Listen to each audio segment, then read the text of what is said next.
Ito. May nakita kami ng apo ko na pusong gala at saka atong gala. Pinakain po namin. Ang apo ko pinapakain po ng mga dog food. Mga pusa naman para namang parang napabayaan na. Tingnan nyo naman. Kung napabayaan yung mga pusa.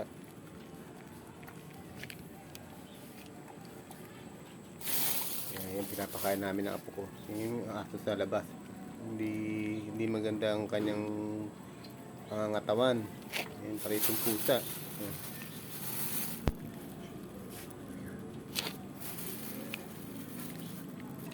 Sana ay mabigyan ng magandang itong mga pusa na to.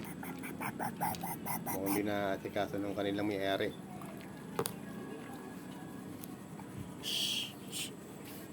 Ito din yung po itsura ng pusa. Parang mukhang buntis pa. Ayun. Sugat-sugat pa yung mukhang buntis pa yung pusa. No, no, no. No more. No more. Ay, yung aso gusto pa. Hindi naman ito pwede papasokan. Mag-aaway yung dalawang yan. Yung apo ko pakain doon namin. Yan.